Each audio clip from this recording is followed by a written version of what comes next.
What if the man you hired to fake love you was the same man you once rejected without a second glance?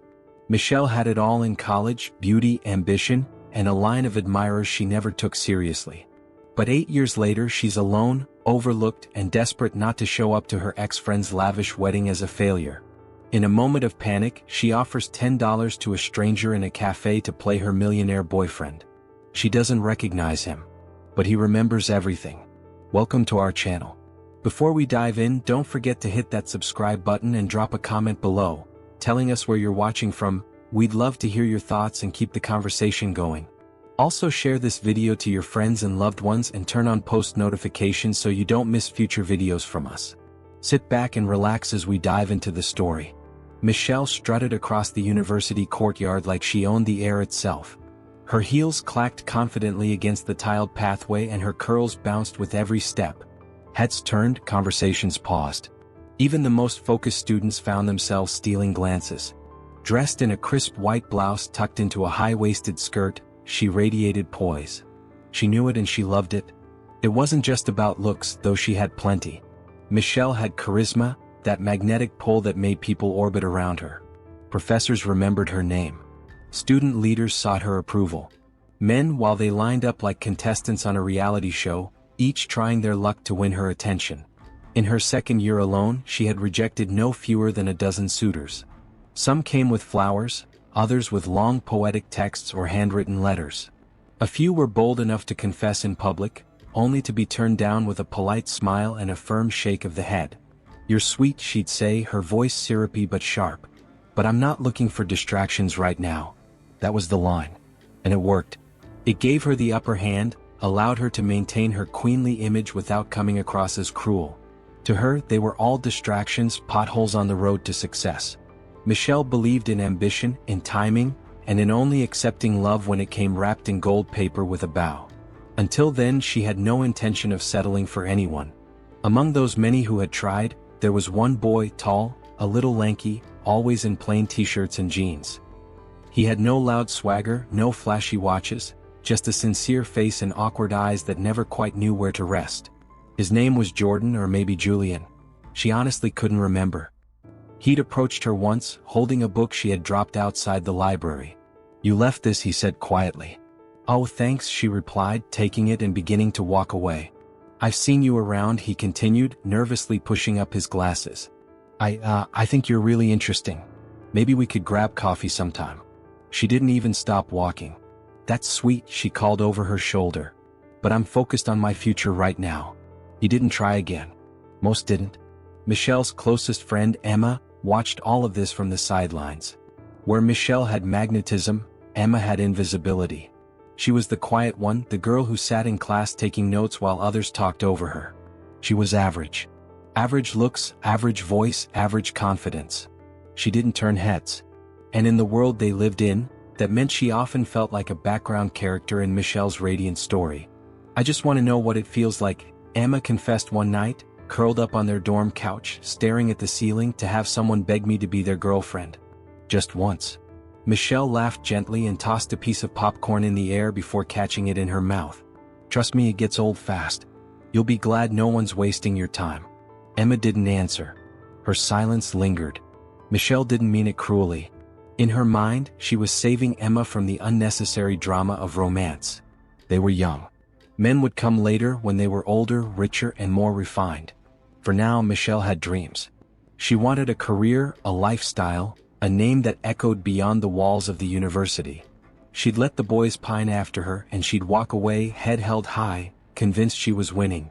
And in that moment, with the campus under her feet and the world at her fingertips, she truly believed she was. The morning light filtered through the blinds of Michelle's high-rise apartment, casting horizontal lines across the untouched half of her bed. The other half, hers, was messy, a tangle of sheets that hadn't seen a second body in years. She rolled over and grabbed her phone. Another day. Another inbox full of work emails. No good morning texts. No flowers. No invitations. Just deadlines, notifications, and digital exhaustion. At 30, Michelle had climbed the ladder fast. Senior strategist at one of the city's top marketing firms. Her name commanded respect in the boardroom. She gave killer presentations, closed high-stakes deals, and always dressed like she had somewhere important to be. But after hours the power suit came off and so did the illusion. 5 years. That's how long it had been since anyone asked her on a real date. Not because she wasn't attractive. She was still beautiful. Even if her eyes now carried the tired wisdom of someone who hadn't slept deeply in months. But she had stopped going out. Stopped saying yes. Stopped letting herself be seen beyond the office walls. It wasn't a choice she made all at once. It was a slow, quiet retreat into professional solitude. She used to enjoy putting on makeup just for fun. Now it felt like a chore. Her hair used to in curls. Now it stayed in a quick bun, twisted at the last minute before a Zoom call. The woman who once turned heads without trying had become invisible, even to herself. The real blow came on a rainy Tuesday afternoon when her phone buzzed with a message from Emma. "Brunch this Saturday? I want you to meet him." Ring. Her stomach dropped. She hadn't seen Emma in over a year, though they occasionally traded birthday texts and tagged each other in nostalgic memes. But this was different. This was Emma, the girl who used to sit beside her quietly, now announcing triumph. And not just triumph, marriage. Engagement to a millionaire, no less. Saturday came with a vengeance. The brunch spot was upscale, of course. Glass walls, indoor plants, jazz music in the background. Michelle arrived in a tailored blazer, heels she hadn't worn in months, and a forced smile. Emma was already seated with him, a tall, broad-shouldered man in a designer watch and effortless charm. He kissed Emma's temple as Michelle sat down. "Michelle, you look great," Emma chirped. "Meet Damien." "Pleasure," he said, reaching out with a firm handshake. Michelle gripped his hand, noting the warmth, the polish. He smelled like success. Emma was glowing, confident in a way she never had been before. They talked, mostly Emma talked, about their vacation in Santorini. About the private chef Damien hired for her birthday. About the Tesla, the ring, the proposal. Emma wasn't bragging exactly, but there was a sharpness under her words. Something pointed. It was subtle, but Michelle felt every syllable like a needle pressing into skin. "I used to think I'd end up alone, you know?" Emma said, eyes flicking briefly to Michelle. "But life surprises you. I guess timing is everything." Michelle laughed stiffly. "Absolutely. Timing and good taste." She got through the meal, but the ride home was quiet, too quiet. She didn't play music, didn't check her phone. She just stared at the red lights through the windshield, breathing slow and deep. Her fingers clenched the steering wheel tighter with each mile. That night, she stood in front of her mirror in sweatpants and removed her makeup slowly. She studied herself, really studied. The fine lines, the shadows under her eyes, the fading vibrance of youth. Where did it all go? The truth sat heavy in her chest. No one had chosen her. No one had fought for her. And while she had been busy proving to the world that she didn't need anyone, the world had stopped offering. She thought of all the men she'd turned down, names she couldn't remember, faces she never really looked at. She had once been the girl everyone wanted. Now she was just Michelle alone. And in 1 week, she would have to walk into Emma's grand wedding with no date, no ring, and no fairy tale of her own. It wasn't the loneliness that hurt. It was the idea of being seen as a failure. The queen dethroned. She sat down at her kitchen island, poured herself a glass of red wine, and opened her laptop. She needed a plan. She would not walk into that wedding alone. Not like this. Not in front of Emma. Not ever. The cafe on 9th and Hamilton was the kind of place that made you feel wealthier just by sitting in it. Exposed brick walls, hanging pendant lights, minimalist black chairs around wooden tables that cost more than rent. It was a weekday afternoon, one of those slow, gray hours when most people were at work. Michelle wasn't. She had taken the day off.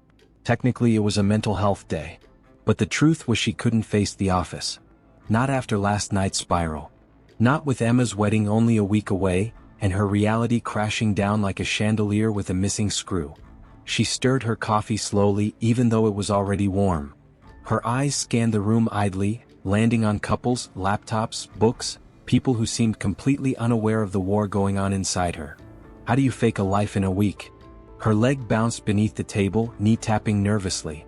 She had even considered hiring someone from an escort site last night. She typed in the search bar, hovered over profiles, but every guy looked fake, smarmy, or terrifying. The idea of bringing a paid stranger to Emma's wedding, the most gossipy gathering of their entire friend circle, made her nauseous. But what choice did she have? She couldn't just show up alone. Not now. Not after the brunch. Not after the way Emma had looked at her, like she was some well-meaning old maid who'd missed her last train. Then she saw him. He was seated 2 tables across, sipping black coffee and reading something on a sleek black tablet. No wedding ring. No fussy distractions. Just a man in a sharply pressed navy coat, dark jeans, and shoes so clean they had to be new. There was a calm about him, a stillness. The kind you can't fake. Michelle watched him for a full minute. He looked up once, briefly, and their eyes met. He gave a polite nod and returned to his screen. That was it. No flirtation. No posturing. Just acknowledgement. And something in that made her heart hammer against her ribs. This is crazy, she thought. Don't do it, she warned herself. But her feet were already moving. Her hand grabbed her purse. Her heels clicked softly across the floor. When she reached his table, he looked up again, brows slightly raised in curiosity. Hi, she said, her voice too casual for what she was about to say. I know this is weird, but I need a favor. The man tilted his head slightly, setting down the tablet. Okay. Michelle took a quick breath. I need a date for a wedding. One day.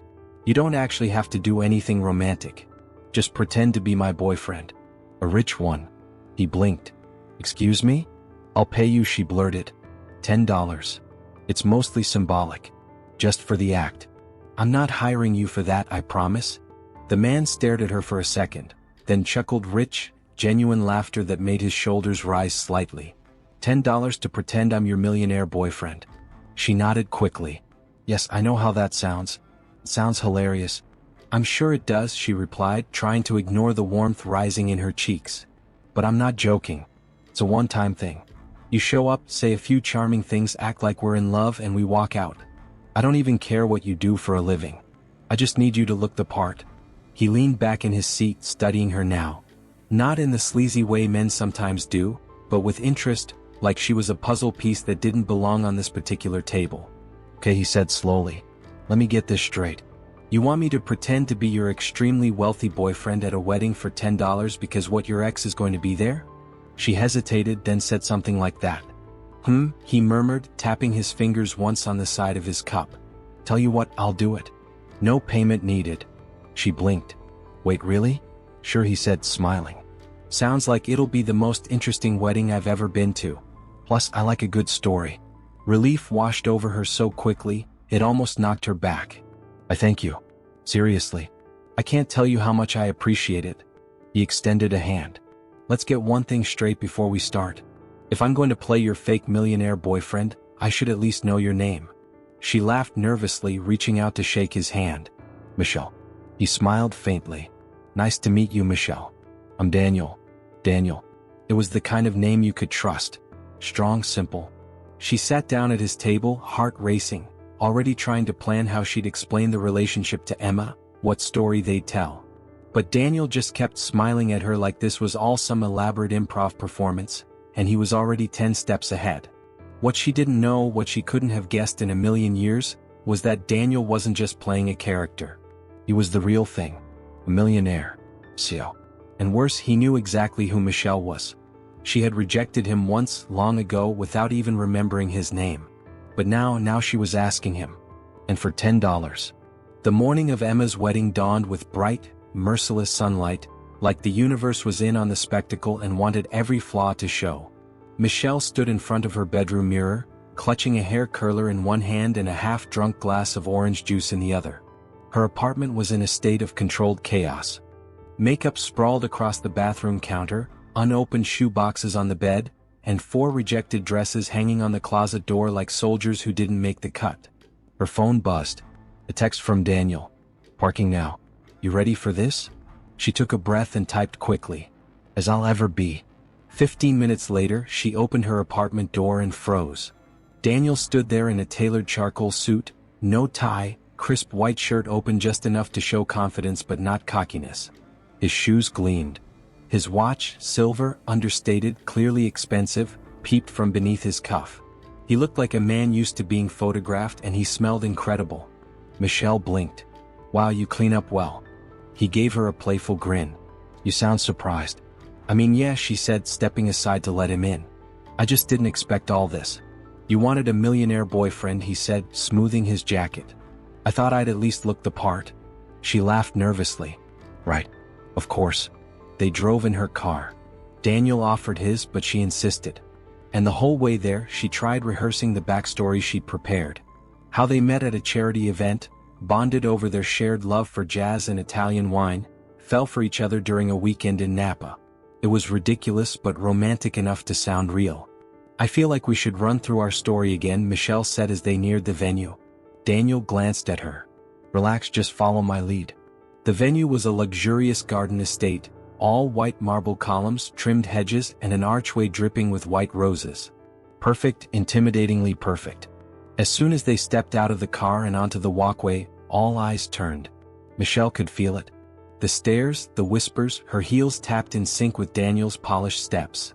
And when he casually took her hand, her heart nearly dropped through her heels. She glanced at him, surprised. He leaned in slightly. You want this to look real, don't you? She nodded, mouth suddenly dry. Inside, the reception was already in motion. Glittering chandeliers, jazz quartet in the corner, waiters gliding by with trays of champagne. The crowd was thick with old university friends, distant family, and more than a few people Michelle hadn't spoken to in years. Then came Emma. She looked radiant, wrapped in a satin white gown with a low back and lace sleeves. Her hair was swept into a perfect updo, her makeup flawless. Her smile brightened when she saw Michelle, then froze ever so slightly when she saw him. Michelle, Emma called out, weaving through guests, glass of champagne in hand. You came. Michelle smiled and stepped forward. Of course I came. And you brought someone. Her eyes flicked up and down. Daniel carefully veiled curiosity behind her grin. Daniel stepped forward smoothly, offering his hand. Daniel, pleasure to meet you. Oh, Daniel, Emma echoed, drawing out the syllables like she was trying to read a contract between the lines. And what do you do, Daniel? I run a tech company, he said simply. Data security, cyber intelligence, nothing too glamorous. Michelle internally screamed. He hadn't even blinked. Oh, interesting, Emma said, nodding. So you're not just beautiful, you're brilliant. Depends who you ask, Daniel said, shooting Michelle a conspiratorial look. Emma's fiancé, Damien, appeared beside her, tall and tan in a navy tux. He shook Daniel's hand, offered Michelle a polite smile, then pulled Emma aside. Michelle watched the couple walk away, their hands gently touching at the small of each other's backs. There was no awkwardness, no pretending, just ease. She turned to Daniel. You're terrifyingly good at this. Thank you. I've had practice, he said, sipping his champagne. Wait, do you do this? Is this like a hobby for you? He laughed. No, but I've been in enough real meetings with fake people to know how to play a role. The rest of the evening unfolded like a perfectly scripted play. Daniel stayed close, always attentive but never clingy. He asked guests about themselves, made jokes, refilled Michelle's glass before she even asked. He even danced with her during the slow number Emma insisted on dedicating to all the lovers in the room. As they moved slowly under the soft lights, Michelle looked up at him. You know you're ruining it, right? She murmured. Ruining what? This whole plan. You're too good. People are going to think we're actually together. He looked down at her, eyes warm but unreadable. Is that such a bad thing? Her breath caught, but she forced a light laugh. I mean, depends who you ask. Across the room, Emma watched them, lips pursed just slightly. Whether it was envy or curiosity, Michelle couldn't tell. But for once she didn't care. Tonight, she was the one with the mysterious man, the picture-perfect image, the story others whispered about. And maybe it was a lie. Maybe it was only for show, but for the first time in years she felt seen, wanted, not for what she had built, but for something else. Even if it was just a well-rehearsed illusion, the wedding ended in a blur of glitter, laughter, and polite goodbyes. As the last song faded and the newlyweds disappeared into the back of a white limousine, the crowd slowly thinned. Guests trickled out in pairs or stumbled off the dance floor, heels in hand and ties loosened. Michelle sat on a bench near the edge of the venue garden, heels dangling from her fingers, the soft hum of the string quartet still lingering in the background. Daniel stood beside her, sipping the final drop of his champagne. You pulled it off, she said, looking up at him with a half-smile. Oscar-worthy performance. He glanced down. It wasn't a performance. Her smile faded just slightly. Well, you definitely made it look real. Daniel looked at her for a long beat, long enough that she turned her head, feeling exposed under his gaze. You keep saying that, he said. Like I'm some actor. But I wasn't pretending, Michelle. I told you from the beginning. I'd play the role. But I didn't lie. She frowned, uncertain how to respond. He sat beside her on the bench, elbows on his knees. For the first time that night he looked thoughtful, not polished, not charming, just real. I was going to let it go, he said. I wasn't going to say anything, but you should probably know who I am. She turned toward him, the champagne buzz giving way to a tightening in her chest. Okay, my name isn't really Daniel. Her brow furrowed. Wait, what? Well, it's my middle name, he clarified. I go by it now. But back in college I had a different look, different clothes, different everything. People called me, he paused, then smiled faintly. Julian. Her stomach dropped. Julian. There was something about that name. It swirled like a forgotten wind in her memory. And then it hit her. The quiet guy outside the library. The book. The awkward compliment. The coffee invitation. She declined without thinking twice. Her lips parted. Wait, no, that was you. He nodded once. Calm, controlled. You, she blinked hard. You were that Julian? I was. Not exactly the $1 million package back then, I know. Michelle's mind spun. She searched his face now, tracing the sharp jawline, the dark eyes. It was him. The nose. The quiet intensity. How had she not seen it? Her voice dropped. I didn't recognize you. I figured. She stared ahead, heart pounding. The air between them shifted, thickening with tension and something far more dangerous. Truth. I'm sorry, she said softly. I didn't mean to back then, I didn't know. I know, he said, cutting her off gently. It was a long time ago. But the hurt lingered behind his voice, subtle and sharp like a paper cut. What happened to you? She asked, still stunned. You're completely different. I had something to prove, he replied. Being invisible in college was more useful than you'd think. It taught me where not to waste time. I went quiet for a while, built something, started a tech firm, sold it, started another. Now I run 2 companies and live a life I once thought belonged to someone else. She couldn't look away. I never forgot you, he added. Not because of the rejection, but because of how quick it was. Like I never even existed. Her chest ached. I was young. Stupid. No, he said, shaking his head. You were ambitious. I respected that. Still do. They sat in silence. A breeze lifted the edge of her dress. The fairy light strung along the garden fence flickered softly. So why agree to this? She asked. Why pretend? Why show up? Daniel tilted his head, watching her carefully. Because when I saw you in that cafe, you looked like someone who needed help. And maybe part of me wanted to see if you'd look at me differently now.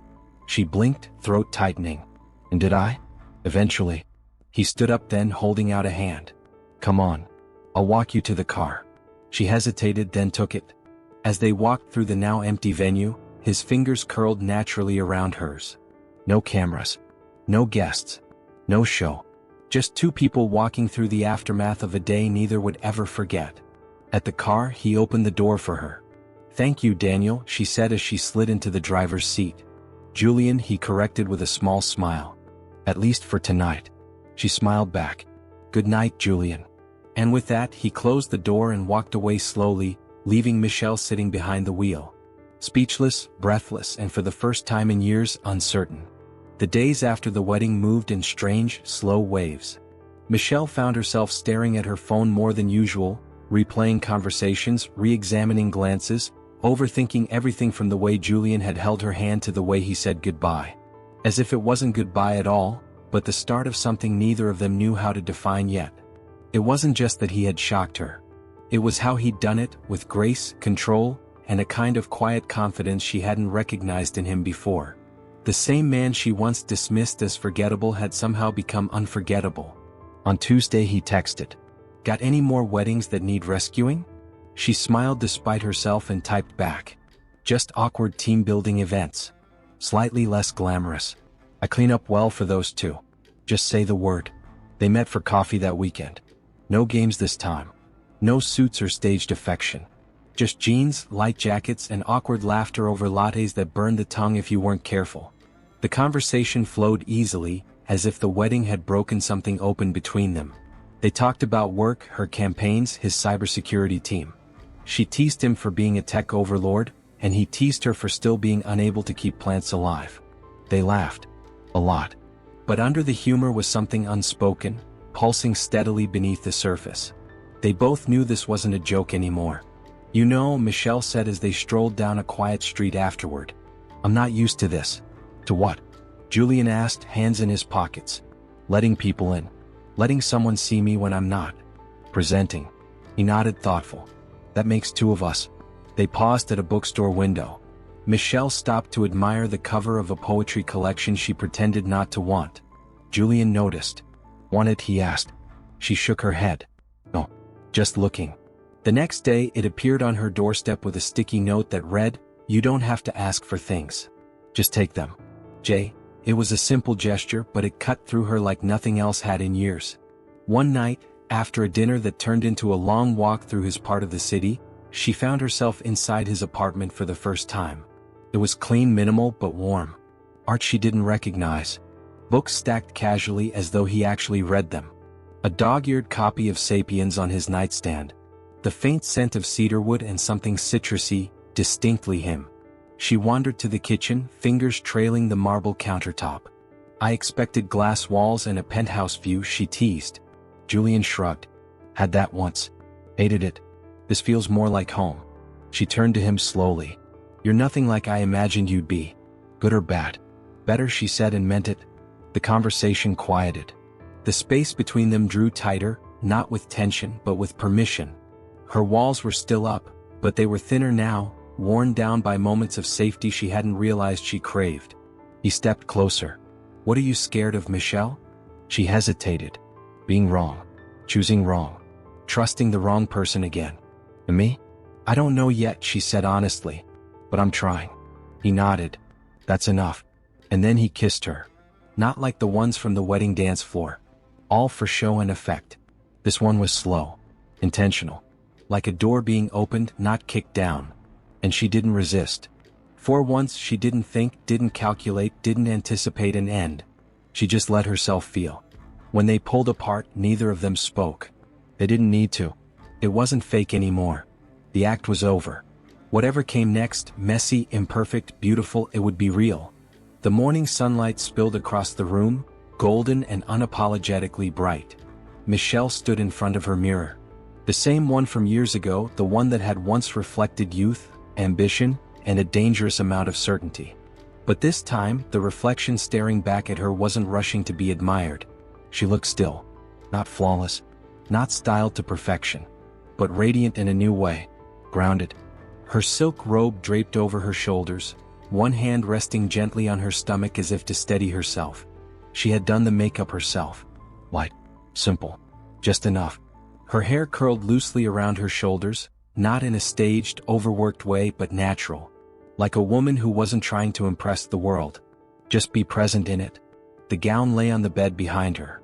Ivory, elegant, free of sequins and unnecessary glitter. No princess fantasies. No fairy tale illusions.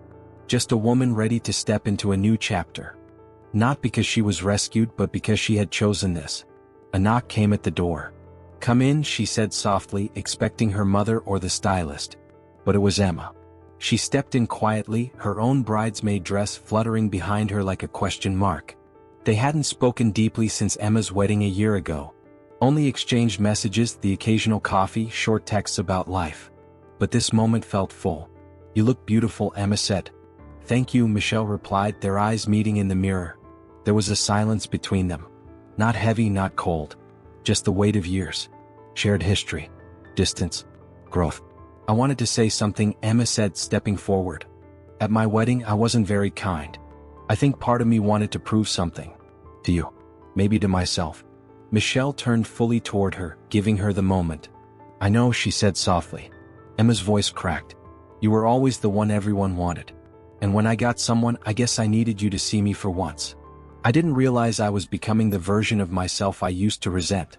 Michelle's eyes welled slightly but held firm. I think we both wore masks for a long time, she said. I just wore mine better. They both laughed then, small and tired but real. I'm happy for you, Michelle. Not because you found someone rich or impressive, but because I've never seen you look so at peace. Michelle smiled, her fingers brushing the edge of the vanity. I used to think being admired was the same as being loved, she said. Turns out it's not. Emma nodded. No, it's really not. They hugged. Not the polite kind. The real kind. one that healed a little of what had been left unsaid for far too long. Later, the garden filled with soft music and gentle chatter. White chairs lined the aisle. Rose petals scattered in measured disorder. The guest stood as Michelle stepped into the light, arm in arm with her father. And there he was, Julian. No suit this time. No act. Just the man she had come to know and love and choose. He stood at the altar, eyes fixed on her. That same steady presence. Quiet strength. A reminder of how far they had come. Not just as individuals but as something more. When she reached him, he whispered, "You're late." She grinned. "You still showed up." The ceremony was short, honest. No dramatic vows or grand poetry.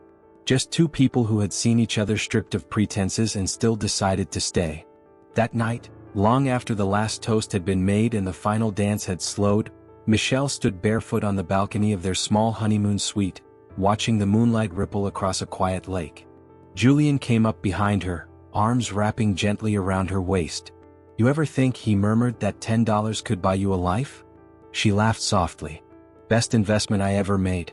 They stood like that for a long time, no noise, no crowd, no need for anything performative. Just two people, once strangers, once stories apart. Now home. 1 year later. The cafe on 9th and Hamilton was still there. Same exposed brick, same overpriced coffee, same cozy, quiet corners.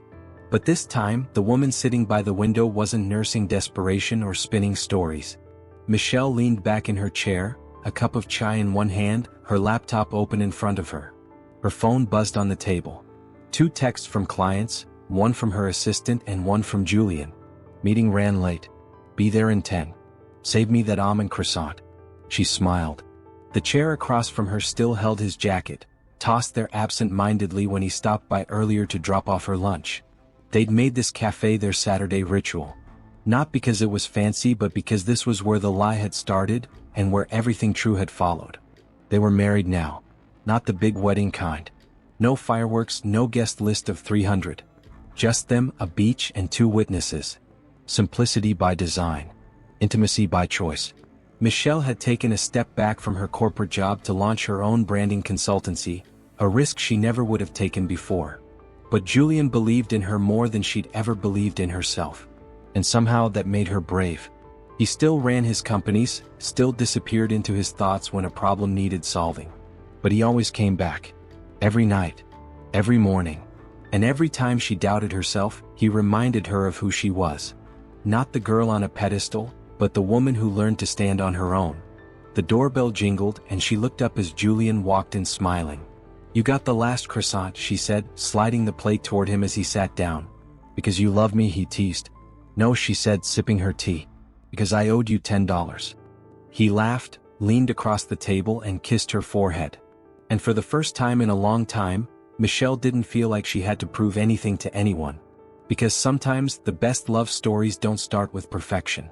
They start with a mistake and end with everything you never knew you needed. If this story touched your heart, remember, sometimes the smallest steps lead to the biggest changes. Share your thoughts in the comments and subscribe and join us for more stories that prove compassion can change the world.